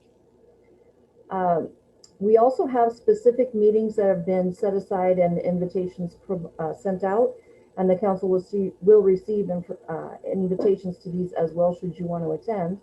But on July 7th, there will be a special Planning Commission, Community Services Advisory Board, LASA, and United Way conversation. And then there will be 2 lunch hour stakeholder summits on July 14th and then July 28th. The first of those stakeholder summits will focus on neighborhood association representatives, public agency partners, and municipal partners. And then the one on the 28th is more business economic development focused, and invitations have been sent out to LTAP committee members, the chamber and business owners, landlords within the city, and also cultural points of contact. And we are actually this Thursday beginning our intern interviews. So we hope to have, this is supposed to be June of 2021, not today, but we will have an intern hired here shortly to assist with the work to first seek out and then compile the community engagement information. And there's also the potential to be working with the Small Business Administration on what's being called the Community Navigator Program. And that may be something that the intern is taking on as well. So speaking of collaborations, as was discussed, I believe, with you either last week or 2 weeks ago, the city is talking about supporting Clover Park High School's Warriors for Change program. There's also talk with elected leaders at the county and other cities about City of Lakewood working with them and leveraging ARPA dollars in partnership with other local governments. And then, as I just mentioned, this idea of a Community Navigator program. Right now, there's a pilot program, a grant system for local entities that would be serving as these navigators through the Small Business Administration. And so we're talking with entities in the Lakewood area that could serve with us in that role. And the idea of a navigator, as the name may suggest, these are the people that would be resource and information providers to those who actually need direct services. So they are the ones that can direct people to the right place to get the funds or the services that they need.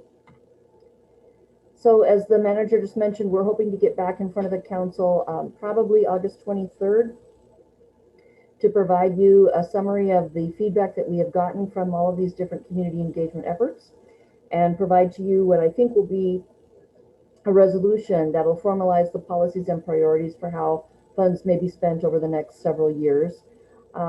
And then, assuming the council would want to do this, there's an opportunity for a public hearing on that resolution in early September. Maybe another study session based on what you hear at that hearing. And then on September 21st at this point, action by City Council to formalize the position and intention for use of ARPA funds by the City of Lakewood. And then, of course, once all of this is done, the biennial budget will need an adjustment to reflect the acceptance and then use of the ARPA dollars.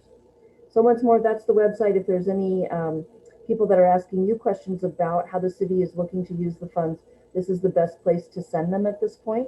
I'm also the lead staff person, so you can direct them to me as well.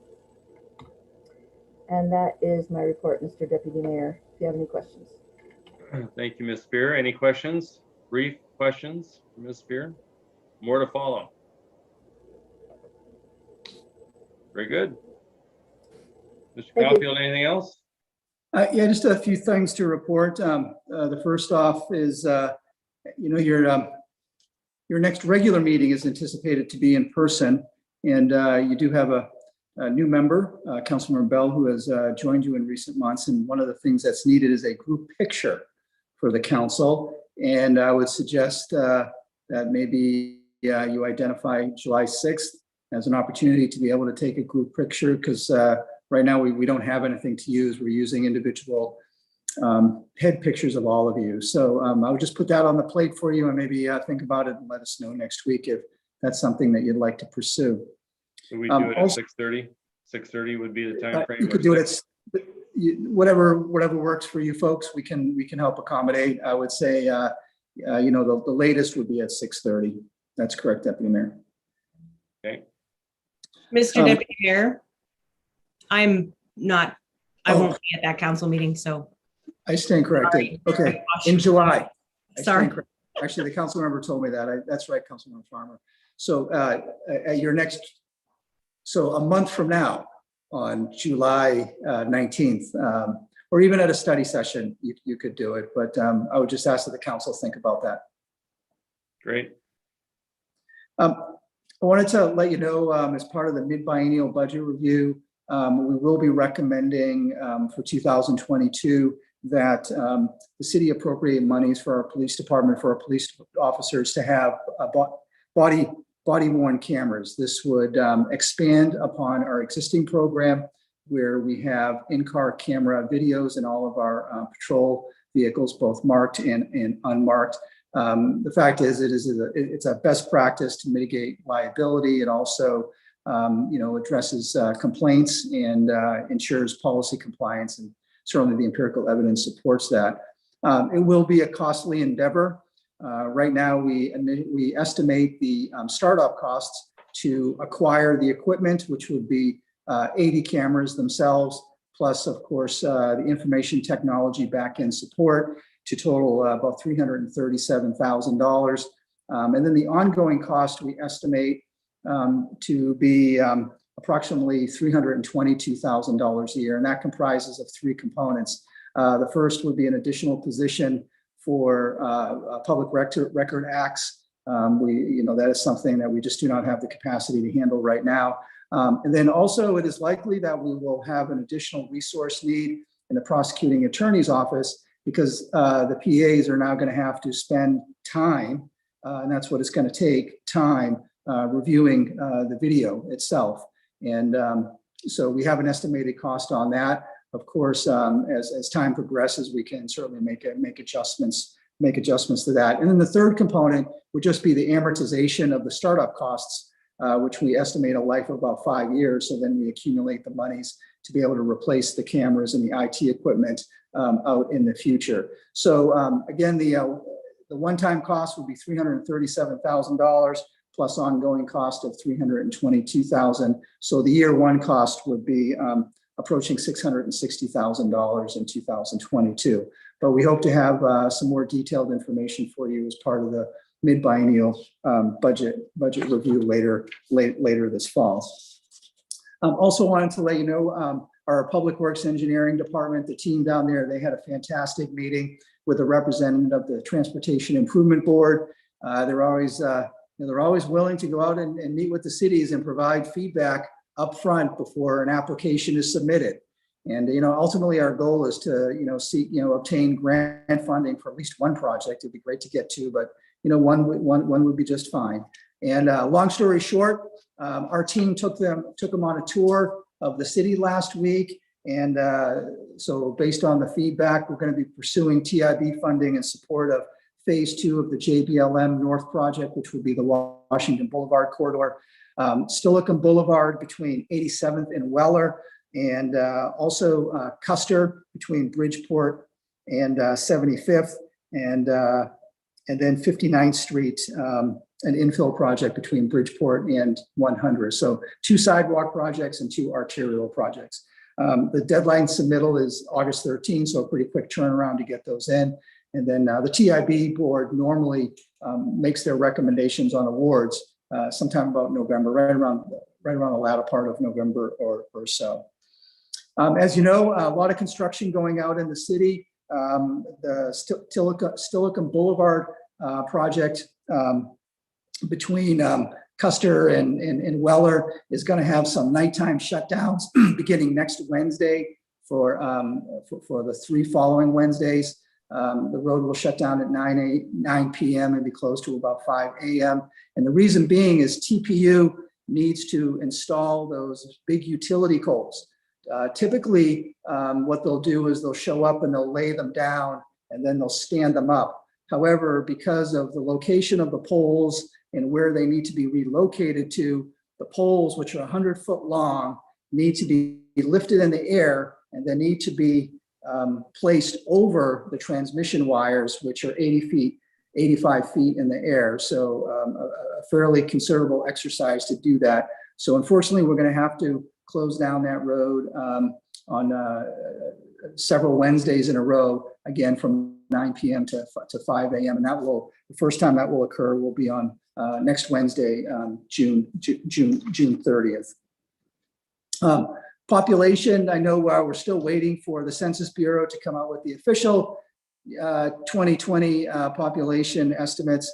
However, the Washington State Department of OFM, Office of Financial Management, recently came out with theirs. In the city of Lakewood, we stand at 60,330 people, which is a 0.5% increase over last year. Statewide, population has grown to almost 7.8 million people, which is about a 1.4% increase over 2020.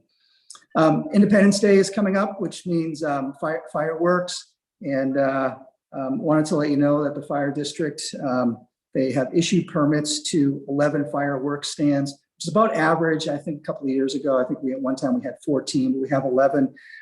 So they're going to be doing their fireworks inspections on June 28th. And if they all pass muster, then they'll be able to sell their fireworks through July 4th. In addition, 2 fireworks display permits have been issued, one to a group of neighbors at Gravelly Lake. So they'll be having a fireworks show over Gravelly Lake and another at Lake Louise. So that's what we have going on. And then both our police department and fire department are coordinating regarding the quote unquote, the rules of the road as it relates to fireworks this year, but more importantly, setting the stage for when fireworks will only be allowed to be discharged on July 4th, beginning next year. So this is the last year that fireworks will be able to be discharged on July 3rd, 4th, and 5th. Also, just wanted to let you know, the good news is that as it relates to COVID-19, vaccination rates continue to increase, not just in Washington State, but here in Pierce County. The county, we lag a little bit behind the statewide average.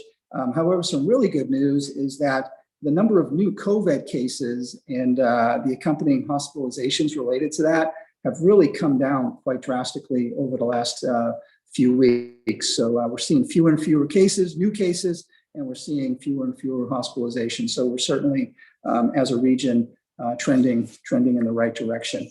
And then lastly, I just want to let you know, Tactical Taylor, about a week or two ago, our team had a meeting with the Army Environmental Command and their staff. And long story short, it would appear that we have gotten over a couple of bumps in the road, one relating to a lease back once we acquire Tactical Taylor, and then the second, relocation costs. So right now, Army Environmental Command expects that they'll continue to process the necessary paperwork. It needs to go all the way up to the Pentagon and the Department of Defense and then come back down. And they're anticipating about an October time to actually close on that property and for them to be able to provide the funding for the city and SSMCP to be able to do that. So just wanted to follow up, and I know I had given you an update with some of the issues that we were facing a couple of weeks ago. So again, it looks like we have overcome some of those, and we'll see what happens.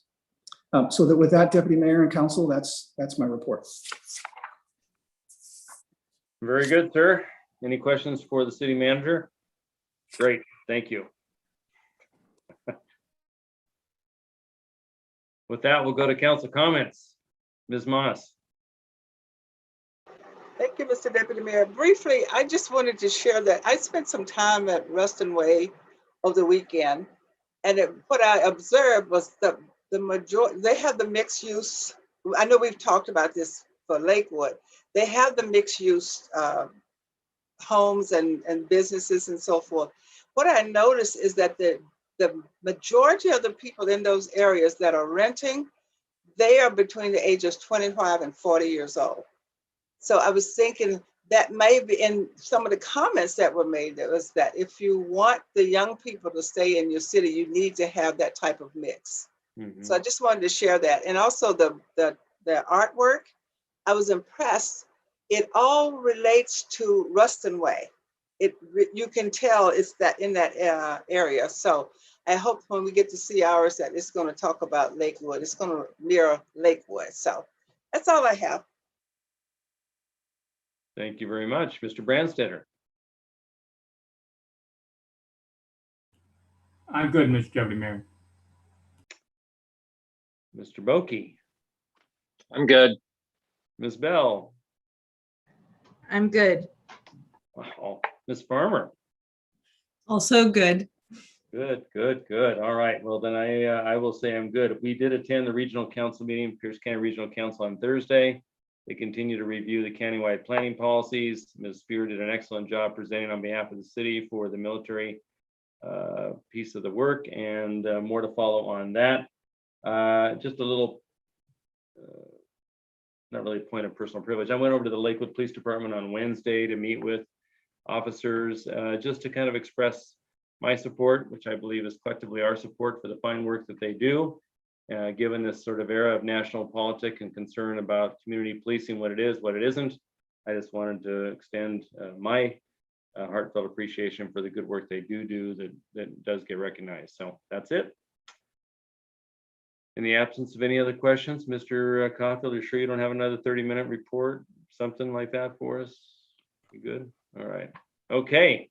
Well, thank you all very much. We are now adjourned. Take care.